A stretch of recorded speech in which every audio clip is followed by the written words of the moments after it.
Chapter 1. The Pointed Pencil. Ilian Woodhill was dead. Twice before he had foiled their attacks, once by hiding at daybreak in a thicket of brambles whose pickers left claw marks down his face, next through sheer luck overhearing their whispers of revenge as he hid behind a tree at dusk. Then he was able to avoid their trouble, but now, this third time, 3 times was a charm and not always a lucky one, he braced himself as his enemies approached.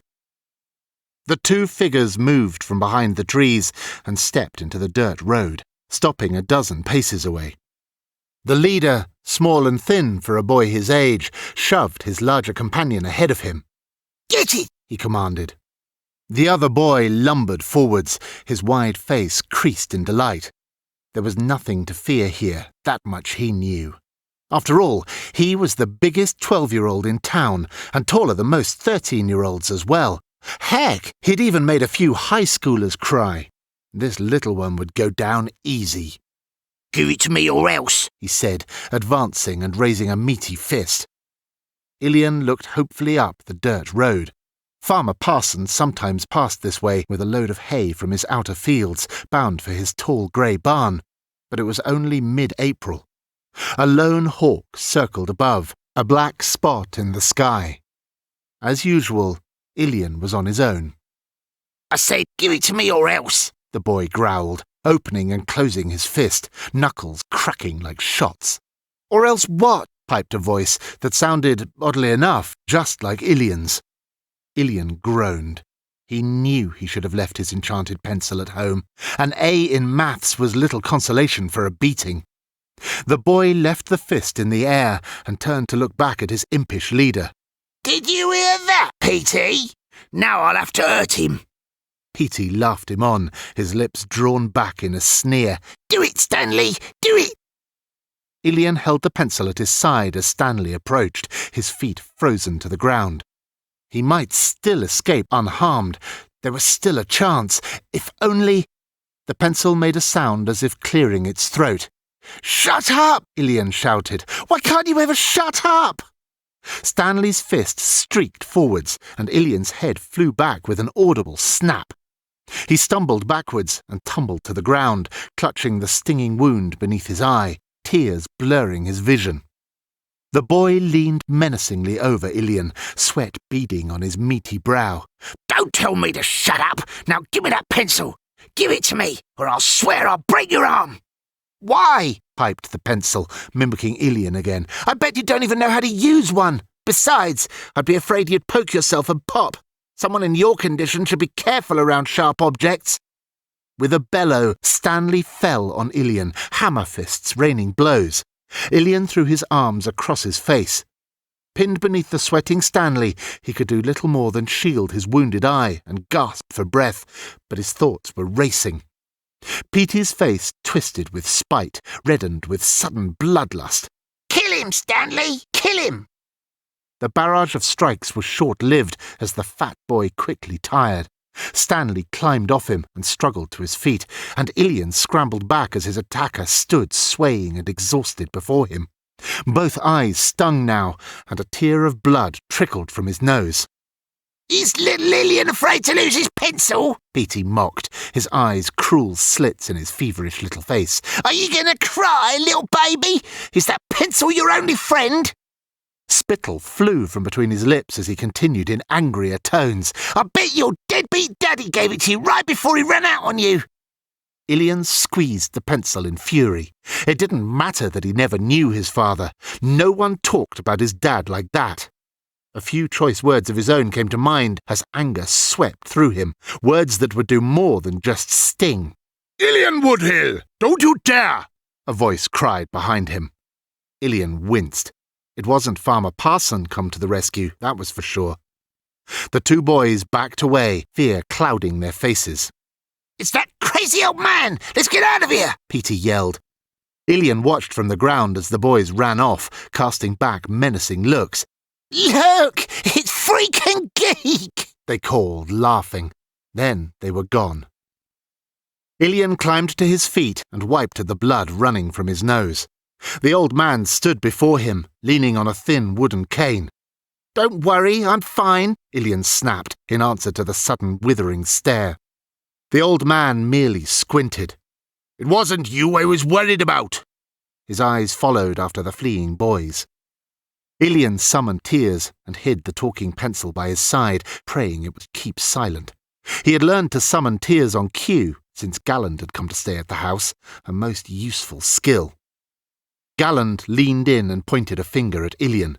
"Don't give me that look, boy. You know what I mean. It's a good thing I got here when I did." Ilian straightened and began to speak, but fell silent. "So I was right." Dust swirled around the old man, the byproduct of an angry foot upon the road.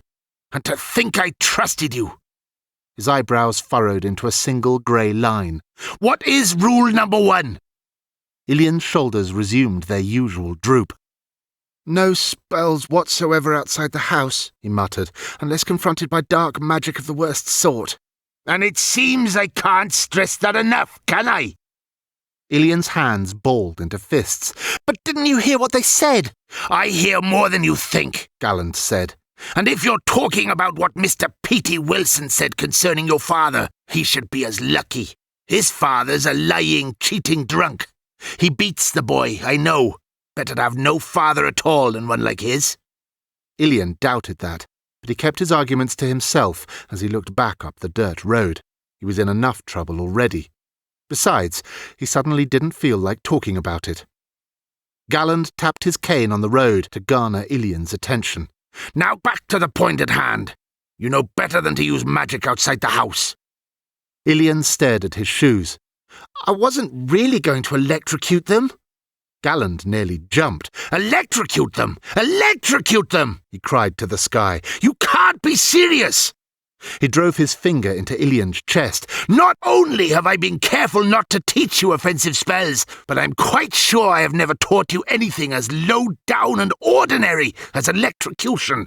Surely you know that I myself would never consider using such a crass and frankly low-class spell when flaming phalanges would do a much better, and, might I add, more impressive job.